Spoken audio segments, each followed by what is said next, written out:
Welcome to the Hat Chat Show.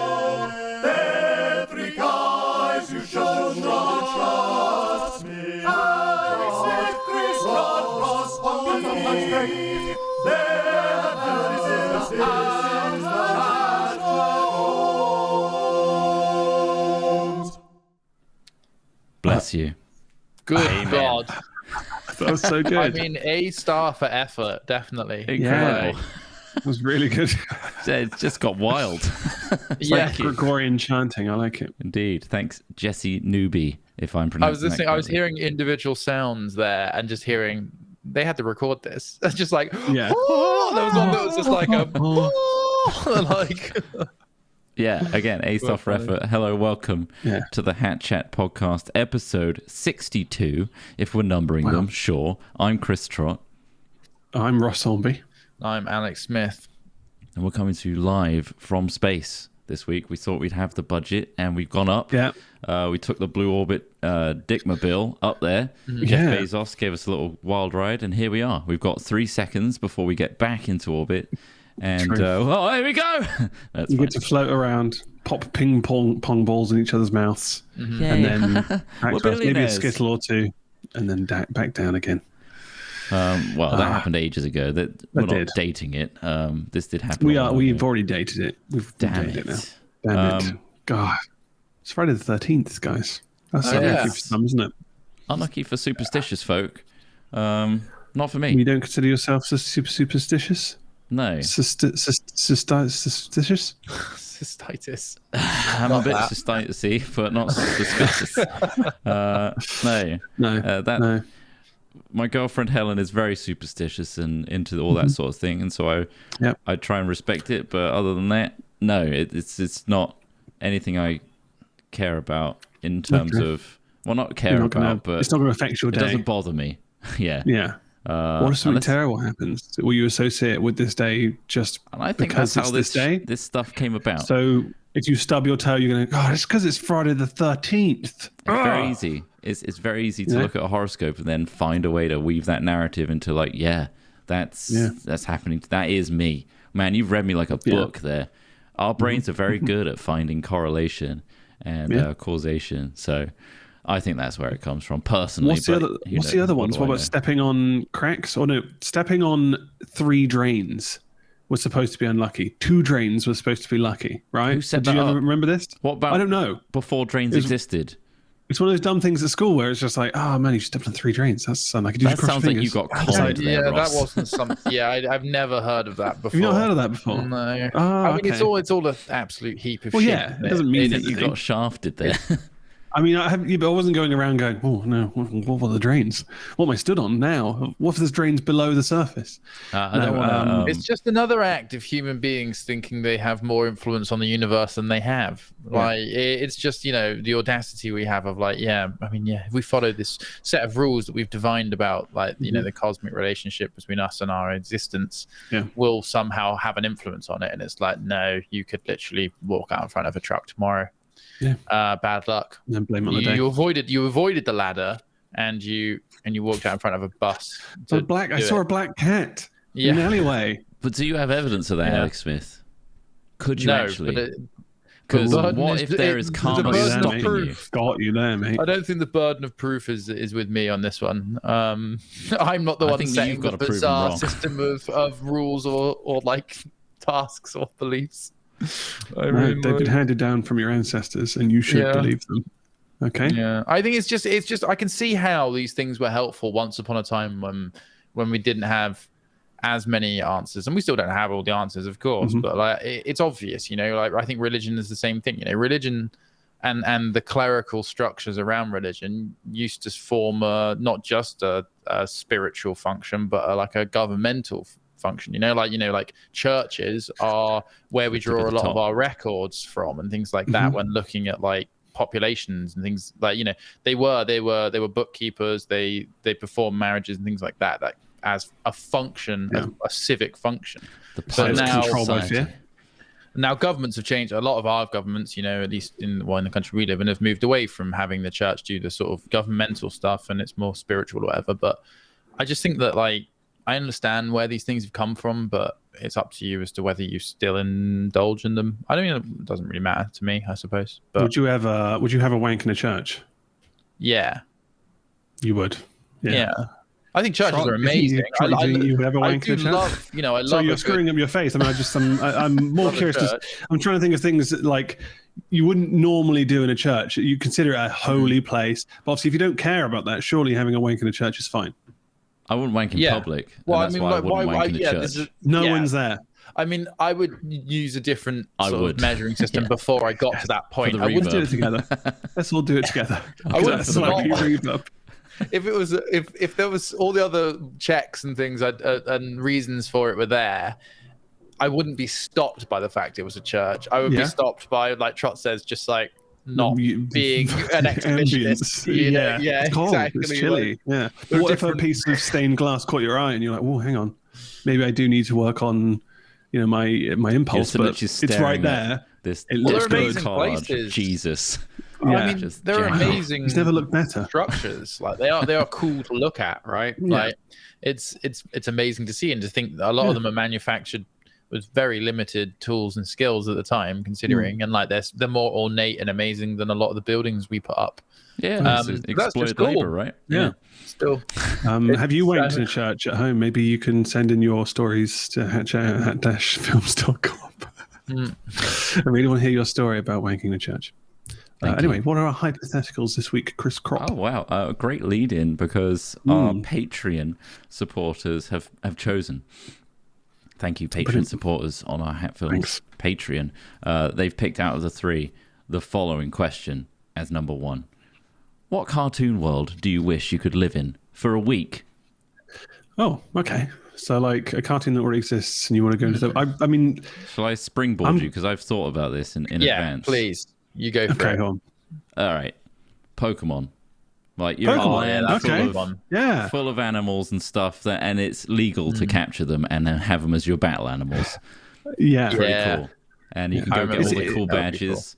That's cool. Reboot. It's pretty wacky, but Reboot. I can't remember Reboot now. I don't want to get stuck in Reboot. Can you find a picture of Reboot, please? It's like my nightmare. I would be like, isn't that like the really poorly CGI'd? It's really early 2000s, ahead of its time. I think you'll early find 2000s. Yeah, those are like actually nightmare worlds for me as well. Like anything that's like kind of Tron-like would just be. I feel like endless void as a skybox. Yeah. Well, they're just completely devoid of nature, aren't they? That's natural, because everything is a straight line or whatever. Like, picture up, it's awful. It's really early. Look how sad they look. So bad, man. Look at the guy on the left. It's like they didn't. They didn't stop to think whether they should. Rather than. Yeah. Hey, they pushed the boundaries at the time, and it's the reason Lord of the Rings is as good as it is. I think. Well, I mean, hopefully, I hope it had some purpose because as a kid at the time who grew up loving sci-fi and was like a 12-year-old, as soon as that shit came on, I turned it off because I was just like, I can't. I hate this. I hate watching this. I loved it. It was really disturbing. Anyway, okay, maybe you don't want to live in that for a week. Sure. What about yours, Ross? Just for the pure adventure of it, Rick and Morty, because of the craziness and the fact that there's an element to it. Yeah. Obviously, but more likely you're going to be turned into a weird, creature or something. But I like the world. It's crazy. It's hectic, and I kind of find that quite fascinating, especially just the multiple universe kind of idea. Yeah, just having a portal go into a world, and it's exciting. That's the reason why I actually like the show. But then, more like the family, the Smith family, is like so dysfunctional, and like your grandfather is an alcoholic who's like chronically unhappy. I'm not part of their family. I'm just in the world. Okay, you don't get to go to all the cool places though, unless you walk through his portals. This is true. I have to very much sneak into the garage as he's steal his little and then device. Become a Cronenberg. That would actually make a really interesting Rick and Morty episode where like real person's insert, like real meta kind of take on it, like. And then they like Morty. There's this weird guy, and there's a new life form in there, and it's just like this whole thing about how incompatible that is with. Yeah, it was how like a fan that imagines Simpsons episode, isn't it? Where he goes through a portal and then goes into the real world accidentally. Oh, it's like 3D thing. And they did like an IMAX 3D like version of that episode as well, which is quite interesting. I saw that in Bristol actually. but then it was still quite old and shit CGI again. So Right. Could you live still in quite that basic. world? But what, The Simpsons or just his hybrid? The Simpsons. The Simpsons world seems pretty bad. Yeah, I don't know. it's There's just nothing. America, isn't it? In the 90s. Yeah, I've thought my answer, and I need to remember what it is. Hold on. Sure. you've got it though in your head that you've. Why is it the It's Great there. Mouse Detective from 1986? You want to be a mouse? And there's so many, like there's so Any many Mickey good, Mouse, like actual worlds, definitely. But no, Tailspin for me would be Okay. just Yeah. really fun. God, I don't know that one. So he owns a flying boat. Yeah. And he flies around the forests, like dumping water on stuff. I They like remember this. ski out the back of it. It just felt like a very wholesome, sort of fun thing. Yeah. I think that could be quite enjoyable, just to be in Tailspin for a bit of a curveball. What channel was that I on? know Tailspin. What characters are in Tailspin? Is it You might I mean, recognize the is character. it Violet. Baloo? Like, Let me have a look. because like I've always It felt like it looks was like the same Baloo from Jungle Book. Like it is a lot like him. Yeah, It I rings know a the bell, one. right? Yeah, Yeah. he does I look a remember lot. the- It's probably shared animation style, you know. I'm sure they're probably like, "Oh, Baloo was really popular. We should make a character that looks like him for a Yeah. show." But they had like a seaplane that they would like hire out for adventures, and I was just like, that sounds like a fun job. Yeah. If you What had to about pick a character, A film from Up or Tailspin, Toy Story. Toy Story would be amazing. Toy Story would be interesting because But are you just a where toy your in toys. it? Like, what is Well, your I don't. perspective? Well, in this, I guess maybe You not. only get to be Yeah. one of those horrible toys that the kid next Broken door ones. Yeah. manufactured. That's the only way you could get into the Toy Story world. What do you think you'd be? Would you be like? I'd be like half a Stretch Armstrong glued onto like maybe a fire truck or something. I'd be the Barbie legs with the fishing rod for the rest Yeah, of the body. yeah. That one. Okay. What would be the worst cartoon world to live in? Worst cartoon world. Watership Down. Doug. do you ever watch Doug? Watership Down. Doug was just so bland. Miserable. Arthur. Actually, Arthur. Yeah, it was so Do you remember boring. Arthur? Yeah. There was something about Arthur. I don't know what it is, but It that was cartoon so, drove me like, crazy. It was just like unbelievably tame, wasn't it? Nothing exciting ever happened, and it was always That- just like imagined slights, like DW won't let me say the things I'm thinking with my friends. You know, it's like, why do I care about this? Yeah, that and the art style annoyed me, and Oh, that yeah. and I'd hate to look Rugrats are in partnership yeah. with that. I would not like to be Rugrats. I can't believe you guys dislike Rugrats. Big as much as you disdain. do. Awful. It's an art. It's a fucking No, art form, I Rugrats. didn't enjoy it. It's gross. I hate it. Things I do like though. Let me power list you through other worlds I'd love to live in Oh, for sure. a week. Okay, yeah. Sounds good. Star Wars Clone Wars because it's the Oh, Star okay. Wars universe. Boom, that'd be cool. I'd also want to be a Jedi. Thank you. Futurama would be interesting. I'd quite Oh, like yes. to be in Futurama That'd be because cool. you're basically in space and Mm-hmm. in the future. Samurai Jack because it's got some really cool, vivid environments. Toontown from Who Framed Roger Rabbit. Oh, yeah, that would be interesting. I don't know Just if I'd messing around with want, Acme products all the time. he looked very annoyed being there. That was his character. How to Train Your Dragon, I was thinking would be cool as well. Okay. That would be a because fun world. Literally just Yeah. have The existence of dragons. hanging out dragons. with Yeah. you. Any Studio Ghibli world because they're quite pretty. Oh, It's kind of like rural Yeah. Japan, Spirited Away. I agree with that. I just like to live in one of those abandoned houses next to a spirit. Totoro. I guess like that. What we're really asking is here is like, Art style. if you were touring cartoon worlds like a tourist, essentially, like which ones would you go to? Because you know all these worlds kind of sound like destinations almost, don't they? Like, Yeah, I'd it's like like to a go week and see- trip, isn't it? So Yeah. the Page Master. Does anyone remember that with Macaulay Culkin? Where he goes in, Page Oh, Master. he wait. goes into a cartoon world and he's got access to every book and story. I think I have seen the- it a long time That's ago. literally I can visit any place I want to. What about He's got Wallace like and Gromit? Harry Potter glasses on. Does Yeah. Wallace and Gromit count as a cartoon, though? I guess not. Yeah, You know, I mean, if- if we count CG, you count a Toy Yeah, Story. exactly. Yeah, So- Wallace and Gromit looks just quite satisfying. I don't know what it is. There's something about all the animation styles. It's just Whimsical. It's Yeah, Are you it is, afraid yeah. of the dark? Does that count? That's actually just like a I teen like drama, action horror. Yeah, Teen yeah. horror. Yeah. teen horror, which It's terrible. I used to really enjoy at the time. Yeah, I But enjoyed the it. stories But looking back are looking back on quite it, cool. it is awful. Yeah, at the time, I think it was like quite well presented, and it was sort of like a look at what we thought was American teen life as well, which is like going into a camp, having campfires every night, and then exactly. telling each other ghost stories, and maybe that did happen. Who knows? Another one I wouldn't want to be in is Alice in Wonderland, because I think that would be terrifying. Trippy. Because very just be trippy. chased around by that queen who wants to cut your head off. Yeah, but it's just sooner that than reboot. LSD stuff. Earlier you said you wanted to be in the Star Wars, Clone Wars era. It's like there's literally like ultra nationalist like war going on. You're worried about a queen trying to chop your head off. Yeah, but lightsabers though. There's nothing cool in the Alice in Wonderland world that I'd like to have. No, basically, it's really freaky. You want to be empowered and not disempowered, because Alice in Wonderland, the world was entirely disempowering of her. It was all of just people and just it was trippy. The people were confusing. There's a lot of trippy things there. But one thing I was thinking of was, do you know an episode of South Park where they kind of integrate heavy metal?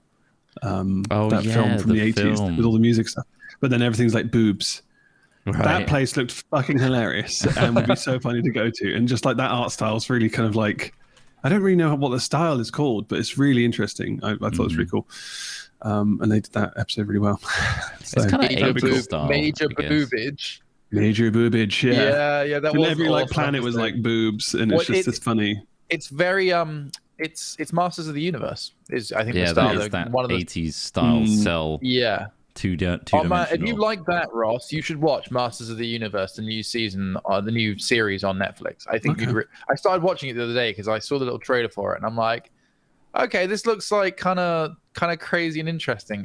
It's basically just an exercise in just enjoying 80s tropes, essentially. And it's got like Liam Neeson voices one of the characters, for example. And you got Mark Hamill as what's his face, Skeletor.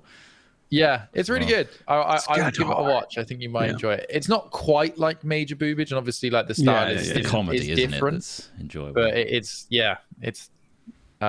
Really interesting. I'd live in the Peter Pan world. Peter Pan world, yeah, that one is a fun one. I'd live in the Hercules world.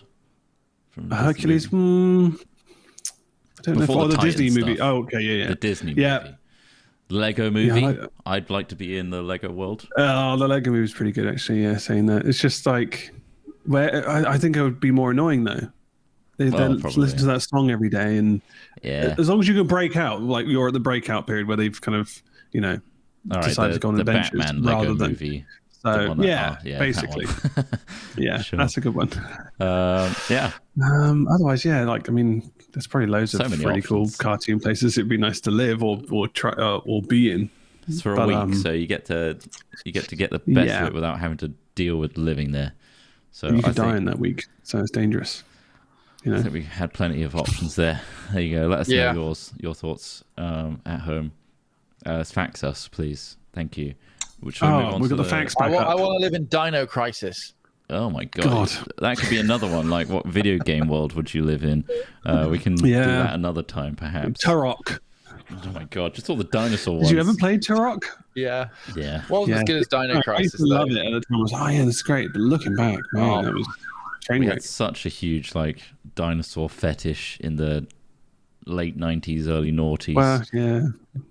And Jurassic World franchise just ruined that now. It never left. No, it never left for me. Anyway, Patreon selected our second one. If you'd like to see what that one is, if you could ask your future self from the year 2050 one question, what would it be? Now, this could get very depressing very quickly. Oh, man. Yeah, I do like this question. It's very thought-provoking, but yeah. It's a bit different from what cartoon world would you want to be in? I think we'll be 60 then, won't we, basically, almost? I guess in the idea that you could branch your timeline, right? You could change things if you ask this person the question in the now, so you don't end up as that person, for example. So I would ask, what thing should I stop doing now? What's the one thing you regret? Or something like that. If it's just one question, it'd be such a major thing, wouldn't it? Because I think that you could probably tell roughly what your regrets may be.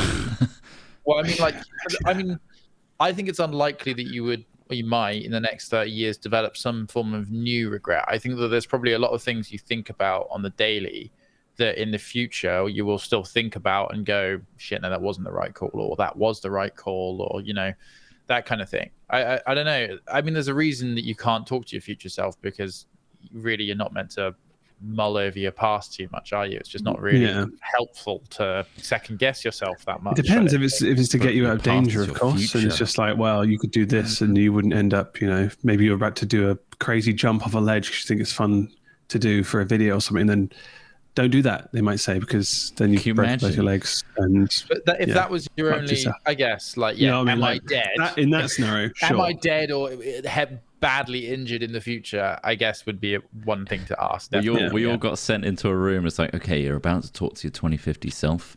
Me and Smith go in, and we're like, wow, holy crap, I've got a whole new lease of life. I've got something new to aim for. Ross just comes out, it's like, didn't connect.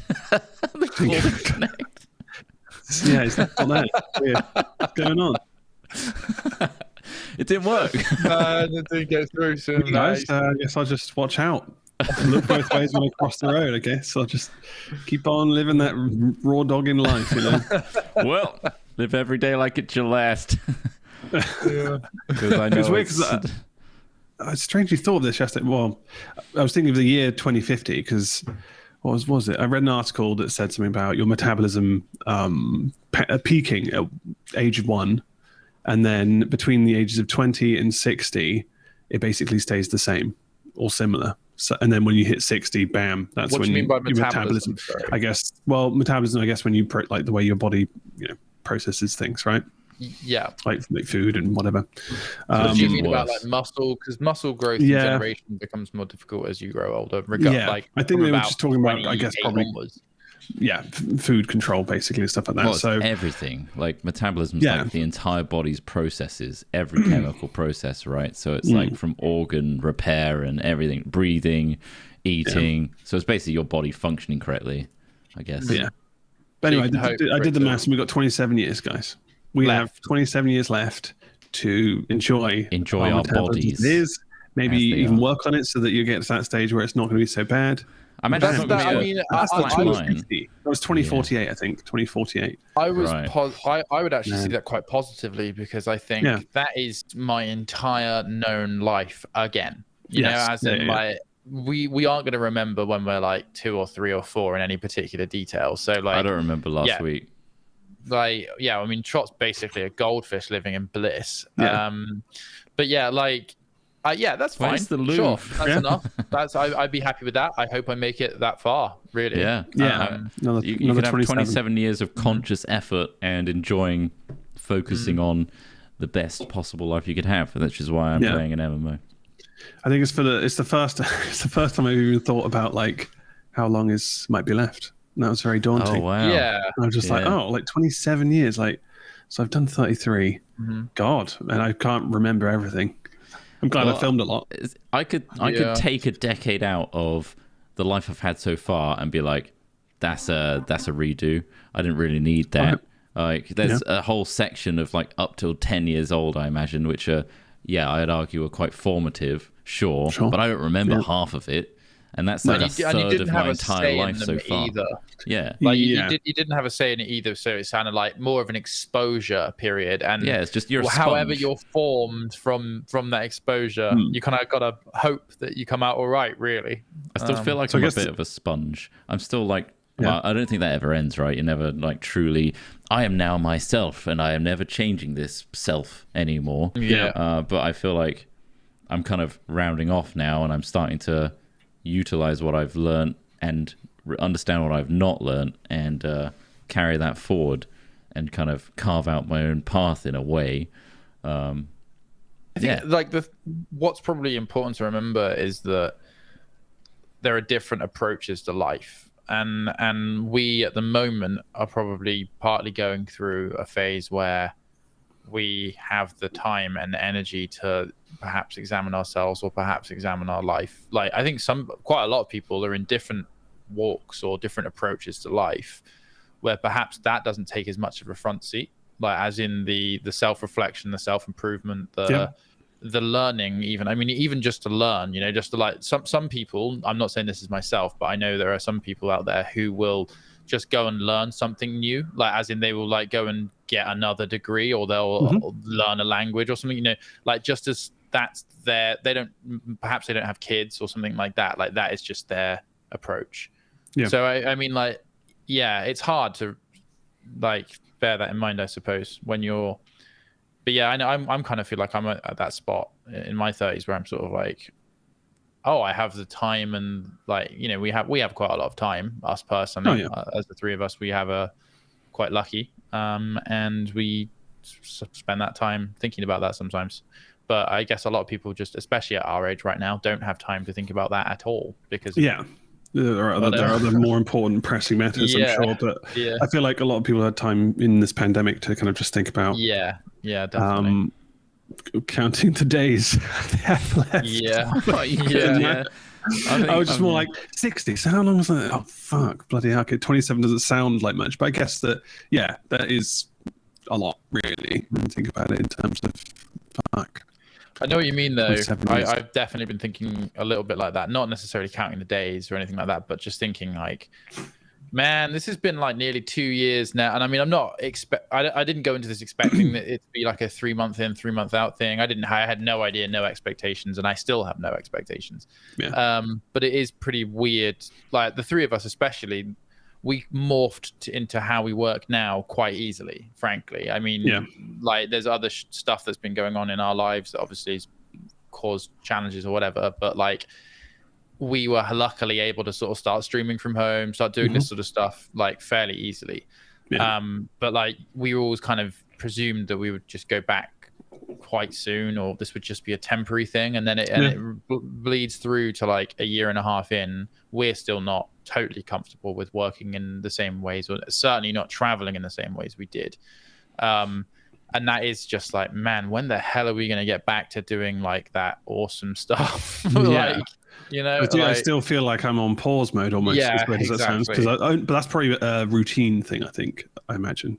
Because obviously, when you've been doing something for 10 years, you then think, well, you know, what do you do after the pause mode? Do you just go back to normal, or do we find a cool way to integrate those two things? So, you know, I think we get very good at adapting. Humans are good at adapting and becoming the new norm, right? So I feel like in lockdown, despite it being a huge fundamental change and thinking that it's temporary, we have adapted to this way of life. As much as we like it or hate it, it's tolerable now, and we've found our own little ways of like maximizing and improving this situation for ourselves.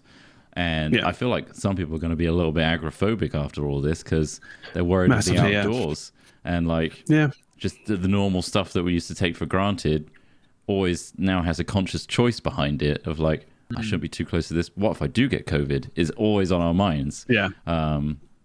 And wearing a mask and stuff, it's going to fundamentally change social interaction. Everything has to be planned now, or at least for me, as someone, there's a bit more thought around it, right? Yeah, I know a lot of people don't really care as well, or they've had it or whatever, and they have a different perspective on it. But that's at least the way I'm thinking about it. So, you know, the idea of going back to the norm, there's a part of me that's anxious about it, as well as it being exciting. It's like on top of us just like saying, let's just go around the UK and do tours and stuff. There's also like, every single place we stop at, how are they handling COVID right now? Where are we staying? What are they anti-vaxxers, etc., etc.? Or are we going to stay? Car alarm going off. Is the car alarm going off? I don't care. I paid for this. So, well, tell your kids you accepted it. They can stay up all night for like. Looking back on all that stuff, we've had plenty of time to look back on all our trips and stuff. And we've done a lot of reaction content on it. And every time I watch it, I'm like, that was great. Like, that was... Even if I never do it again, I'm so glad that existed. And I'm sure we are going to do it. I'm just saying, like, if it... For whatever reason. It's just that uncertainty of just like when, because obviously, like you say, with travel, it's even around the UK and stuff, it's not the easiest. And, you know, I think it's important to set an example, like in what we do, because you have a lot of eyes on you. So you want to make sure that, you know, people aren't just watching you being reckless just for the views or whatever. So it's just like, well, we'll be responsible with it, because fuck, I mean, we're in our 30s. We're not, you know, going to be irresponsible with the audience we have. I don't think so. Well, I don't know that's about why you, we haven't but rushed back to do the same stuff as normal. well, I kind of know. I'm going to presume, and I kind of know you guys think like this, but I very much feel like we're in the fucking minority though, thinking like that. Like, Absolutely. I agree. Among content creators, like, I mean, like, basically, content creators are just hedonists, aren't they? They're people that put. I mean, we're all, in a way, we're all like it. We are people that live a lifestyle that we hope is exciting and interesting enough for other people to be interested in it. It's hard to be exciting right now. Yeah, it's so exactly. I mean, like, it's just like the Bo Burnham song about like trying to make comedy in a time like this. You know, like we're not even comedians, or he has to go up on stages and all that sort of shit. Like, I'm not comparing us directly to him, but it feels like that. Like where you're just like, well, I'd love to do all these things, but I feel like we're just gonna be like, I don't know. And then like you see your friends or whatever, or people just like posting pictures of them on their like second holiday this year. And man, why am I doing this? Why should I bother? Like, now I've got my second vaccination. I'm just like, well, I mean, it's not what I'm doing isn't making a difference anymore because not enough people are doing it. So all I'm doing is holding myself prisoner. And we have a shitty government that gives us no guidance and no feeling of that we can trust them. So we're just we're almost like becoming victims of our own cautiousness. And I'm not saying I'm not criticizing people who wish to be cautious or anything like that. I wanted to be like this as well, but I do feel as though like, so there's enough of society and there's enough people in leadership that are just saying, just do what you want. That you either do what you want or you hold yourself a prisoner. Like everybody else has made that risk choice for you now, and that fucking sucks. But practically speaking, what are we gonna do about it? Like we can try and be as careful as possible, and we still can't travel. And I wouldn't advise us to. Well, we can travel a little bit, but I wouldn't say we should go. I love the travel, we all do, but I wouldn't say we should do it because of the potential absolute ball aches that could create for ourselves. Like the extra money just doing all of the tests and all of the quarantining, and if any of us have to quarantine, the kind of conditions people are having to quarantine in are terrible as well. Like it would. I really wouldn't advise it. But people are still doing it, and also there's all this fucking news recently of like, oh, this person had a terrible experience in a quarantine hotel. I think it's disgusting. Like, I saw an article on the BBC quickly turning into sort of a lot more clickbait on there recently. There was one about like, oh, this person went to Ibiza to have a holiday just to get away from it all, and then they got stuck in a really crappy hotel, and they're like, oh, the food was always cold turning up, and I'm like, I'm fucking sorry. I mean, I'm sorry, I'm a lefty. I'm meant to be overly empathetic here, but I have no fucking empathy for people that go on holiday. Like, we're all suffering. We're all suffering. We all want to do it. We all want a break. It's hard. But then you go away, and then the BBC pushes a thing where they're outraged that they're getting crappy service in a hotel. Like, I mean, god damn, how fucking entitled are we? Like, God. It's a weird thing to encourage, because it's just like, well, you've put yourself out there, you knew the risks, and that's it. I saw the other day that you can travel to places like Afghanistan, like as a tourist, which I read, and then it said, if you want to travel as a tourist, here are the following things to watch out for. You don't want to get kidnapped or whatever. It's just like, oh my god, who's actually going? Yeah, I'm going to go there for a bit, to check it out, see what's going on. Well, people, there's a lot of books written about this kind of stuff. Sorry. There's a few very good books. There's one that I read in college called Holidays in Hell. And it was about a freelance journalist who used to go to war zones. Yeah. And like the first chapter's about him in, I don't know where it is. It's somewhere in the Middle East, unsurprisingly, I think. And like, he's just like, as I'm writing this, I can hear the rockets falling 6 blocks down and like all this sort of stuff. But people go there and they but I mean, I don't think you'd turn up with like a family of 5 and like sandals on and try and where's the pool? Any theme parks? Look around you, come on, there's shit going on. It's for that eye-opening experience, right? And but they said they basically can't help you if you go out there because it's you're on you. But I just found it interesting that there was any kind of real tourism there during a 20-year war. I mean, but the war thing really is off-putting. So I'll hold off. Just I'll go to Italy first, I think. Yeah, maybe. Even though they got this, like, didn't they get like 50-degree temperatures like recently, or 48.9 or something, which is the hottest in Europe, which is crazy. Yeah. Get Everything used to on it. fire. Yeah. It's just going to keep happening. All right, let's move on to funny news. Wow. If there is Let's. any funny news to be had. Indeed. There will have to be Been a talking point at a time like this. 14 minutes ago where there's an ad, so apologies for that. Yeah. Because we just went off on one there. Apologies. So yeah, anyway, moving on. Funny news. There's one here that I think you might have put in. Is this one that was shared to us? Is the UFO one? Is this one Smith's linked? No, Or is it the one up above? At the top there that's I can't just embedded. assume that every UFO thing is me. Come on. This is It's hard sent- not to. It's hard not to. This is going to spark an alien debate, though. So this was sent in by Sad Pear, a moderator on our Twitch chat. This is why I don't go camping in the deserts of West Texas. Are they aliens? Okay. Who knows? And this is what the article's all about. Land lobsters from hell are emerging in Big Bend after summer rains. Look at these things. Rain doesn't just bring in flood, it also awakens creatures that appear to come from the depths of hell. Big Bend National Park in Texas shared a photo this week of a visitor near the campsite. Vinegaroon, a sort of ungodly land lobster that can shoot acid from its tail. And apparently the vinegaroon is on the hunt for food and love, aren't we all? That's How do you spell that? That's right. Vinegaroon. So vinegar and oon on the end. Double O. Oh, okay. They're like more of an insect than they're closer to a scorpion. Quite big. They're spraying acid, though. I mean, that's if there were 30 of them spraying acid at your ankles, you'd be. They look. It's basically much vinegar more... that they spray, hence the name. Oh, is it? 85% acetic acid. Or vinegar, hence the name. There are lots of ants. There are lots of ants that can spray that as well. Got to put on with chips. God, yes. Get me chips. Get me vinegaroon. They look like a kind of either spider or scorpion, but they're really gross.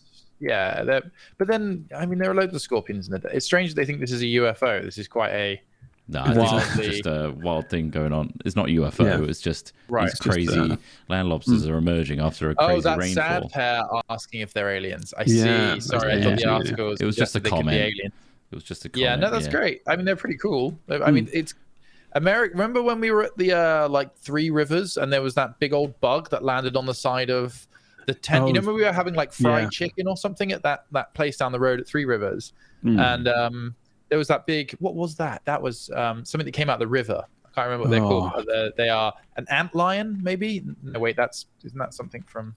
No, I think it might be an antlion. This is a vinegar. What does it look like? Oh my God! There's a picture of vinegaroon. It's kind of like it is very scorpion-like, isn't it? Very scorpion-like. Do you know how big it is, Trott?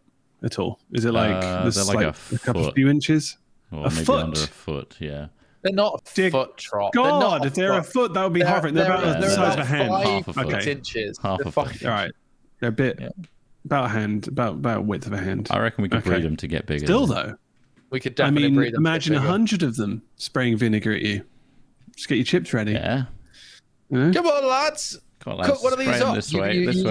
You squeeze them over your chips, then chuck them in the boiler. Crunch these scorpion creatures over your chips. You got another one, Ross? You got another funny news to wrap us up? I was going to show you the UFO thing. Yes, the UFO thing. Yeah. Show us that. Well, because I thought this could be about UFOs, and you guys were like, "Have you seen anything about UFOs recently?" And I was like, "Well, have you seen the triangles?"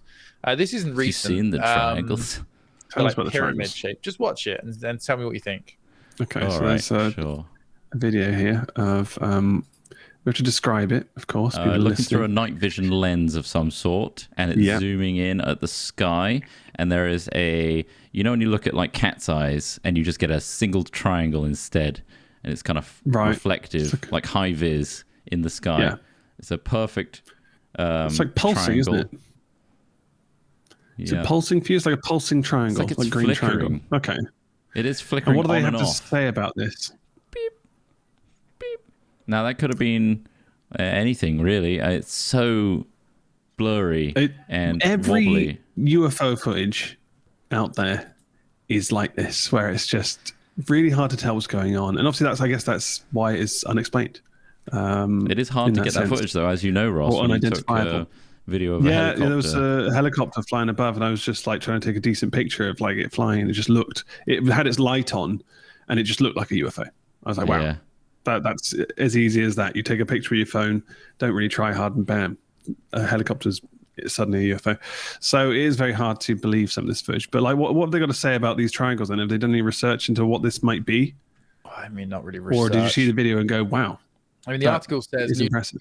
Video. This was it's the cockpit of an FA-18 fighter, apparently. April this year. Newly leaked video of flash and triangle-shaped objects that flew over the U.S. warship is real, the Pentagon said, after UFO investigators released a clip, several other puzzling photos online.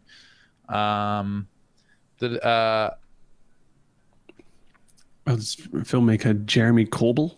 The photos and videos were distributed by Doug. Yeah, so the video you just watched there, I believe weren't taken. So the video you just watched was taken from a person on a ship. So they were on the deck and they were looking through night vision, basically as an observer, just looking out for stuff like people on warships do. And then they recorded essentially this with I imagine their phone, maybe through the scope, through the lens, what they could see. Now, I think the most likely explanation for this would be radar or ship targets. So like there are like these things you can put up in the air that are often these kind of geometric shapes that are designed as targets for aircraft, for ships, for a lot of different things, because of the way they have those big flat surfaces on them. I imagine it makes it perhaps more detectable to radar for targeting, to give them good solid locks. I don't know whether that's true, but I'd say that's probably one of the more likely explanations of what these are. It's a good point. But, I mean, the fact I don't think they're jets, because they're not really flying up. They're more suspended. I mean, they could be. I think exactly. It's more likely that they're like hovering under a balloon or being suspended somehow. Looking at the footage again, every light source, including all these little speckles of stars, I assume, are having a distorted lens. Look at this. So I've paused it, and you look at all these specks around, which are stars. They all share the same shape in a way of the triangle, because I believe that what you were looking at isn't actually a triangle. I think it's because it's a lens shooting through another lens. It's creating the aperture is a different shape, or it's distorted in some way, and therefore all the light sources are kind of being distorted into that shape as well. So it could well not be a triangle, because you can put like a triangle thing around your, not a triangle, like a star shape around your lens, and every kind of bokeh kind of like effect suddenly looks like a star. So that's one way. That's what that's doing. But I mean, it could be a plane. Who fucking knows? Yeah, it could be the way that a helicopter is flying around, and like you say, the shape of the aperture may be influencing how that light. One thing to remember is that's night vision, so all of those light sources were either light or they can be IR, so infrared. And one way to make night vision work better is to use an infrared emitter, which acts like a torch for night vision, but the human eye can't see it. Other night vision, I mean, it's unlikely if they're in a war zone, because other things can see your infrared emissions. But like, I mean, I don't think it's entirely right to be entirely like just like this cannot be anything else. I think looking at the objects, there is definitely some tangibility. I mean, you might not be able to see it on this stream, but Google the footage. It's still not great, and what you've said and what people have said in chat is reasonable. I do think that I'm not dismissing it as being a weird object. An object is moving around. Yeah. This is why I was like, I thought it would be more likely a radar target or something like that, because radar targets can look like this. Because I think it does look physical. Personally, I think it looks like a physical object. But like you say, the way that cameras and the way that things take in light can severely affect the shape. I was reading about the Flying Dutchman the other day, which was this legendary ship that haunted the seas, during I guess like some Pirates of the Caribbean based one of the movies on. Yeah, like 17th century. I don't know, well, a few hundred years ago at least. But a lot of it apparently came from the way that light interacts with the ocean, and the mirage, there's a phenomena, I think it's called looming, and this is where like the word when somebody looms over you comes from, and it's to do with how light can bounce off the ocean and curve around the curvature of the Earth to allow things to appear further, like things that are far away and shouldn't be seen. There you go. So something like that. And what it is, floating boat over the sea, basically. Yes, Horizon, exactly. yeah. And it's actually like a reflection of a ship that you can't see over the horizon. So if that ship that you can see there was to come closer towards the observer, eventually that effect would diminish and you'd see the exact same ship appear over the horizon. Yeah. But the things that and captains and experienced sailors at the time knew about all of these phenomena. It can also happen to cliffs and things like that, like structures and cities on the coast where seem to be gigantic, and like there's no way we can see those. How are we seeing this over the sea? It's magic, or it's the world is flat and all that sort of stuff. But it's just all about how light works. It's amazing, isn't it? It's illusion. It's really Illusion, crazy. Michael. It's crazy. Yeah, pretty cool. That's just a bad Photoshop. There's a huge Jesus barge Christ. just floating above the It's waterline. massive. It's crazy. My But yeah, you God. can see like before the understanding of that, how it would be like, oh my God, it's a ghost ship or whatever floating above the. Should we hunt UFOs? Do you think we should try and go out there and constantly look at the skies? Do Do you think we'll be there for a long time doing that? There was a part of me when I was particularly really deep into the UFO stuff last year where I was like, man, if I can ever afford it, I would totally get like a pilot's license and just go out and fly and like just have a look around. Yeah. Like, because a lot of this stuff happens like just out the way a lot, seemingly Right. a lot of the time, like if you think about how much of the sky you can see from the ground, like it's not very much, when airliners are up at 30. The other thing is as a pilot, like I could get like a single engine pilot, I'd never be able to get to the kind of altitudes that a lot of these jets are getting to. All this other reasons why, of course, I didn't go to become a pilot to go and hunt UFOs. But it seems like you have a much higher chance of interacting or seeing things up there if you are up in the air. A lot of the accounts are things like people who fly tourists sightseeing around South America. Like, we see weird shit all the time up here. Like that would be cool. And I mean, it'd be cool to learn to fly. That's one big thing, yeah. Yeah, sure. But then my experience in the stunt plane, famously, made me think, well, bloody hell, that was actually pretty bloody terrifying. Like light aircraft are pretty sketchy. It's a lawnmower strapped to the front of a very large glider. It's terrifying, sketchy. Anyway, this has been a bumper long episode of discussion today. We've got through a lot, so I guess we'll just round it off here by saying thanks for the hypotheticals. They created a lot of good discussion today. If you would like to help vote on the next one and support us and this podcast, please head to patreon.com/hatfilms. We much appreciate it. You get credits at the end of the YouTube video, and you can watch all the visuals and stuff on our YouTube channel. Just search for Hat Chat Podcast on there, and you'll find all these visuals of triangles and horrible lobsters and stuff on there. Until then, you also have our email, which you can send in like Sad Pair did. Any articles, funny news, if you think of anything, or a fingal. So much like Jesse at the start of this, if you have a fingal in mind, please create it, and I'd love to put it at the start and at the end. That'd be awesome. Any final words? No final words from me. Keep your eyes on the sky. I was going to say, watch the skies. Eyes on the sky. And we'll see you next week, because they're weekly now. Sweet. Indeed. All right. Bye, everybody. Bye. Welcome to the Hat Chat Show. They're three guys you should not trust me. Alex Smith, Chris, Trott, Ross, Hornby, and Greg. They're the